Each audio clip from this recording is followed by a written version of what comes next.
शंकर के मंदिर में प्रतिदिन जाने वाले को और एक और चीज अपने स्मरण में रहे, अगर शिव के मंदिर नहीं जा सकते तो अपने घर में जो शिवलिंग है उस पर जल चढ़ाओ। और यदि आप अपने शंकर के घर में शिवलिंग पर भी जल नहीं चढ़ा पा रहे हो तो किसी बेलपत्री का वृक्ष हो, उस वृक्ष के नीचे भी जल चढ़ाओ। और कभी मौका मिल जाए, कभी भगवान शंकर की बड़ी करुणा हो जाए, भगवान शंकर की बड़ी उदारता हो जाए, भगवान शंकर की बड़ी कृपा हो जाए, बड़ी कृपा हो जाए, भगवान शंकर जिस दिन तुम्हारे ऊपर बहुत बड़ी कृपा कर दे, किसी सोमवार को 3 नियम बना लो। जिस दिन मेरा भोले बाबा तुम पर कृपा कर दे उस दिन सोमवार का एक नियम बनाओ कि महीने का एक सोमवार मुझे ऐसा करना है, 3 नियम धारण करना है महीने के सोमवार को। पहला, सुबेरे जाकर शंकर भगवान को 1 लोटा जल चढ़ाना है। दूसरा, दोपहर के समय पर जाकर मुझे बेलपत्री के वृक्ष के नीचे एक चावल का दाना रखकर बेलपत्री की 7, 11, 21, 108, 51 जितनी परिक्रमा आप लगा सकते हो वो लगाना है। और तीसरा, बेलपत्री के वृक्ष के नीचे और शंकर के मंदिर के दरवाजे पर मुझे एक घी का दीपक लगाना है। बस ये 3 नियम जिसने महीने में एक बार ले लिया, समझ लो उसको पीछे हटने की जरूरत ही नहीं, वो आगे ही बढ़े। महीने के किसी एक सोमवार का ऐसा नियम बना लो कि मुझे 3 नियम धारण करना है महीने के किसी भी एक सोमवार को। हम ये नहीं कहेंगे कि तुम सोमवार 5 पढ़ रहे हैं तो 5 को करो, 4 पढ़ रहे हैं तो 4 को करो, 3 पढ़ रहे हैं तो 3 को करो। तुम तो महीने का एक सोमवार का नियम बना। और मेरी जीजियों से, मेरी बेटियों से जो विदेश में रह रही हैं, जो कहीं बाहर रह रही हैं, कहीं बड़े शहर में रह रही हैं, जो रोज मंदिर नहीं जा सकते, हर किसी महीने के एक सोमवार को भी ये नियम निर्धारण करते, तो उनसे कहेंगे कि 3 महीने में एक सोमवार का नियम बना लो। 3 महीने में नहीं बना सकते तो 6 महीने में एक सोमवार का नियम बना लो। और 6 महीने में नहीं बना सकते तो 1 साल में एक सोमवार का ऐसा नियम बना लो कि मैं साल का एक सोमवार ऐसा रहूंगी कि सुबह सोमवार के दिन मंदिर में जाकर जल चढ़ाऊंगी, दोपहर में जाकर बाबा को एक अक्षत का दाना रखकर, अक्षत का मतलब है कि बाबा मेरी दिनों दिन उन्नति करना। बेलपत्री के वृक्ष के नीचे जो अक्षत रखा जाता है वो उन्नति के लिए रखा जाता है। शंकर के शिवलिंग पर जो अक्षत रखा जाता है वो रोग मुक्ति के लिए रखा जाता है। अशोक सुंदरी पर जो अक्षत रखा जाता है वो संतान प्राप्ति के लिए रखा जाता है। षडानंद कार्तिकेय की ओर जो अक्षत रखा जाता है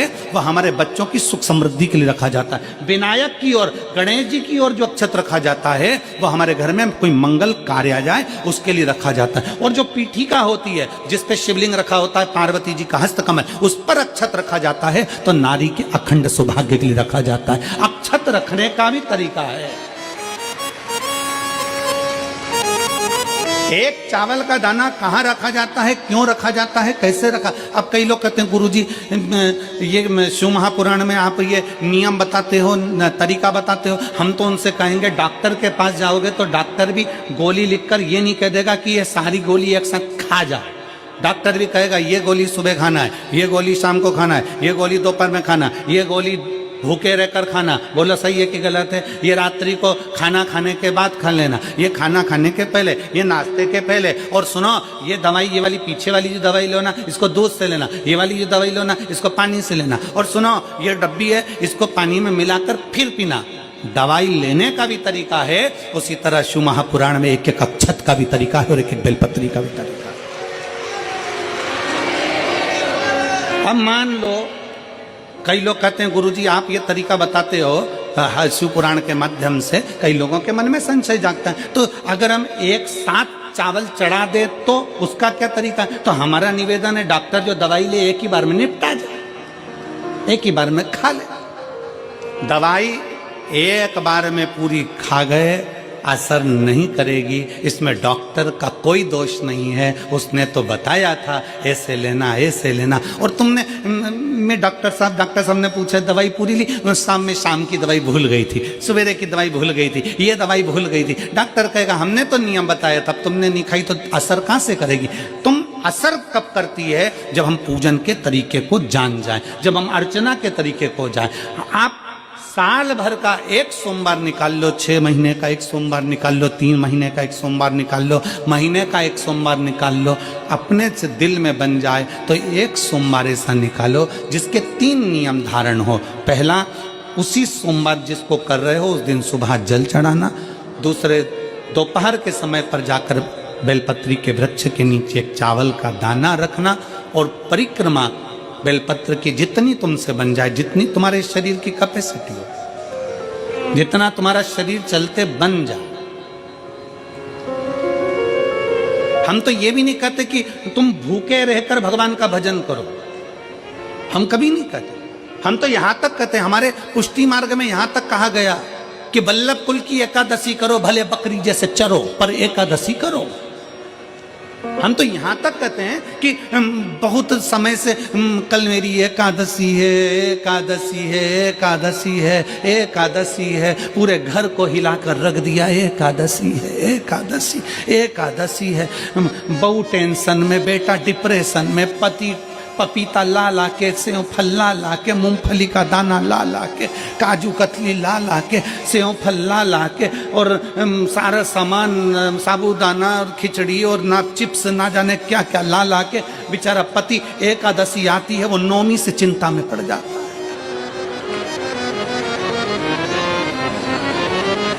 हम तो ये भी नहीं कहते कि तुम व्रत बहुत भारी करो, तुम व्रत उपास भी बहुत टेंशन वाला करो, ना ना ना।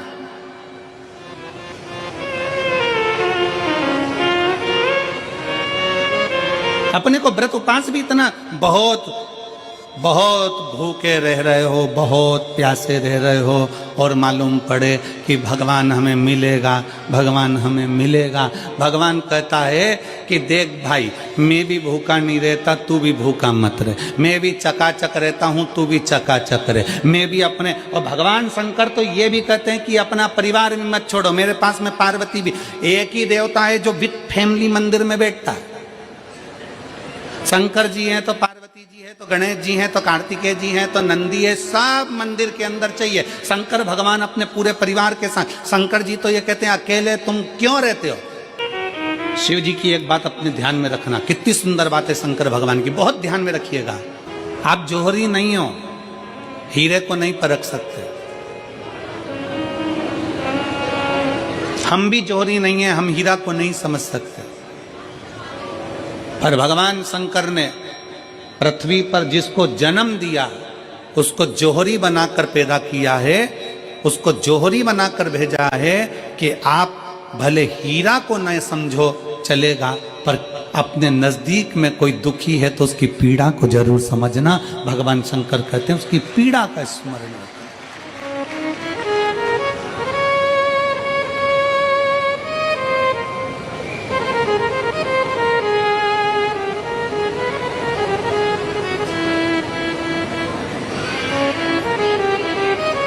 हीरा को समझो ना समझो, पर पीड़ा को जरूर समझिए।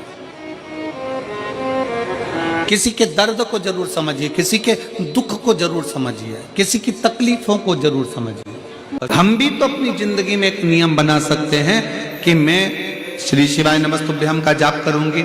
मेरी कॉलोनी में कोई शंकर जी का मंदिर है, हम 5-10 महिलाएं प्रत्येक सोमवार को 10 मिनट बैठेंगी। शाम के समय प्रदोष काल में 6 बजे 6:30 बजे बैठेंगे, 6:45 बजे 15 मिनट बाद उठ जाएंगे, श्री शिवाय नमस्तुभ्यम का जाप करेंगे, शंकर जी को भोग लगाएंगे। अगर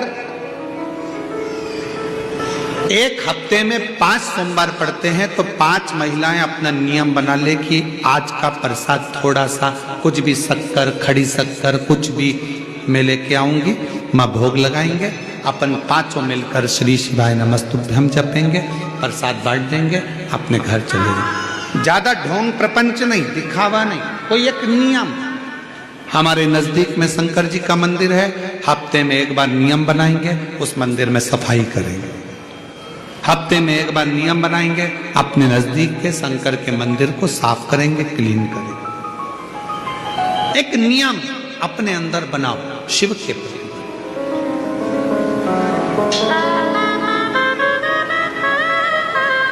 अपने भीतर जब हम नियम बना लेते हैं कि श्री शिवाय नमस्तुभ्यम जपना है, शिव को एक लोटा जल चढ़ाना है, शंकर की आराधना करना है तो शिव हमारे लिए भी कोई ना कोई नियम जरूर बनाते हैं और हमारा कल्याण जरूर करते हैं। एक नियम बना, इस कथा को सुना तुम्हारे पति को फल प्राप्त हो। कलिकाल में संसार में जो शिव महापुराण की कथा को सुनता है, श्रवण करता है, करवाता है, बाँचता है, सुनता है, वो जितने जीव इस कथा को श्रवण करने आते हैं, केवल उनका ही नहीं, उनकी 71 पीढ़ी का कल्याण शिव पुराण की कथा कर। रोज पशुपतिनाथ का व्रत करते हो आप, 16 सोमवार का व्रत करते हो आप, संकट सोमवार का व्रत करते हो आप, शिवरात्रि का व्रत करते हो, सोमवार की अष्टमी का व्रत करते हो। उन व्रतों में सारे व्रत करो, मना नहीं है, पर उस व्रत में अपना पूर्ण समर्पण परमात्मा के प्रति रखो।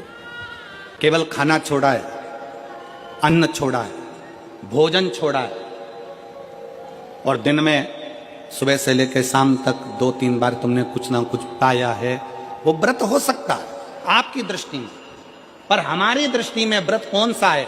शिव महापुराण की कथा कहती है कि सुबेरे आपका व्रत चालू हुआ, दूसरे दिन ब्रह्म मुहूर्त तक जो आपका व्रत आपने रखा है, भगवान का जो व्रत कर रहे हो, उस व्रत में एक बात अपने अंदर उतार कर रखो कि इस दिन मैं अपने मोबाइल का त्याग करती हूँ, पूरे दिन मैं मैसेज नहीं पढ़ूंगी, मैं देखूंगी नहीं, मैं अपशब्द नहीं कहूंगी, मैं जानूंगी नहीं। दूसरा, आज के दिन मेरा व्रत है, आज 1 महीने में, 15 दिन में, 2 दिन में, 20 दिन में मैंने अगर किसी से भी अपशब्द कहा होगा, आड़ा टेढ़ा कहा होगा, तो सबसे पहले आज व्रत वाले दिन मैं उसको सॉरी कहूंगी, क्षमा मांगूंगी और अपने हृदय से लगाने का प्रयास करूंगी। व्रत है।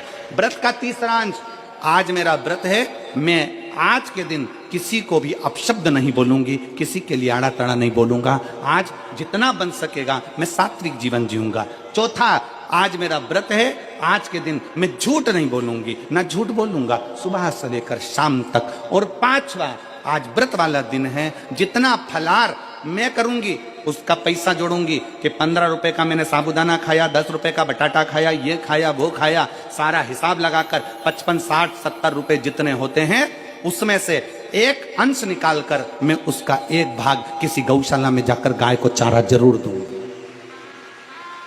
आपका व्रत, आपकी साधना, आपका तप, आपका बल, आप कैसा कर रहे हैं? केवल भूखे रहने पर भगवत पद की प्राप्ति नहीं होती।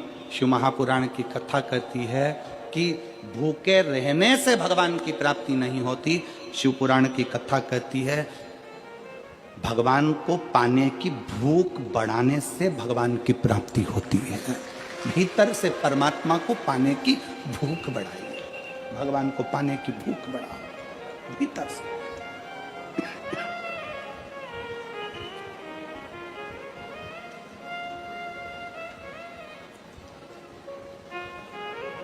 व्रत करो मना नहीं, तप करो मना नहीं, साधना करो मना नहीं, पर उस तप साधना में, व्रत में परमात्मा को पाने की ललकता हो आपके भीतर, भगवान को पाने की ललकता हो आपके भीतर, भगवत पद को पाने की ललकता हो आपके भीतर, तो भगवान।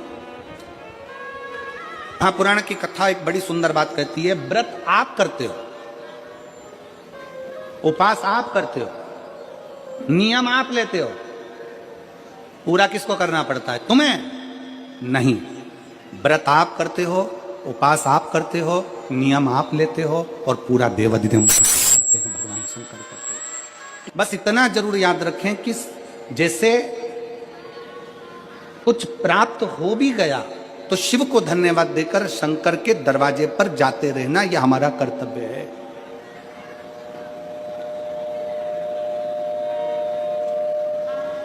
एक बहन जी ने पत्र लिखा था कल, उस पत्र में बहन जी ने लिखा कि शिव महापुराण तप का मतलब क्या होता है? चलिए, उपास का मतलब बताओ। खाना छोड़ देना व्रत नहीं है, दूसरे का धन छुड़ाकर खाना छोड़ देना व्रत है। शिक्षा दे देना, किसी को चिकित्सा की जरूरत है, उसकी चिकित्सा में थोड़ा सा धन लगा देना, कोई रोते हुए की आंख के आंसुओं को पोंछ देना, किसी के दुख में खड़े होकर उसको खुशियां प्रदान कर देना, ये दुनिया का सबसे बड़ा व्रत है, सबसे बड़ी साधना, सबसे बड़ा तप। मन साफ है तो सारी गलतियां माफ है, और अगर मन ही साफ नहीं है तो गलती कौन माफ करेगा भाई। लंबी बाती का प्रमाण अलग होता है। लंबी बाती क्यों लगाई जाती है? भगवान के मंदिर में, दीप में, देवियों की पूजन में, लक्ष्मी की वृद्धि के लिए।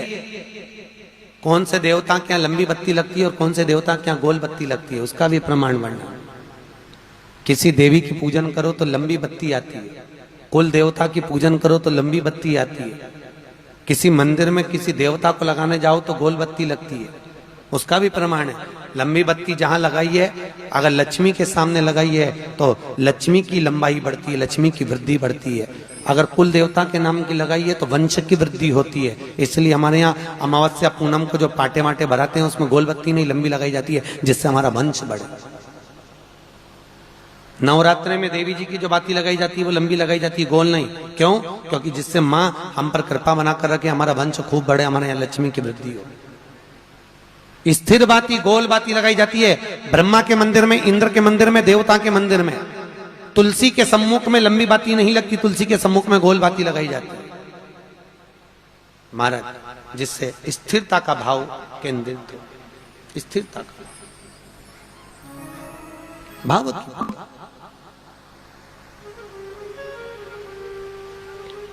पीपल के वृक्ष के नीचे कभी लंबी बाती नहीं लगती, बड़ के पेड़ के नीचे कभी लंबी बाती नहीं लगती, आंवले के पेड़ के नीचे कभी गोल बाती नहीं लगती। आंवले के वृक्ष के नीचे लंबी बाती लगना चाहिए। धन की वृद्धि, सुख समृद्धि। तुलसी के पौधे के नीचे लंबी नहीं लगती, गोल बाती लगती। बातियों का भी प्रमाण है।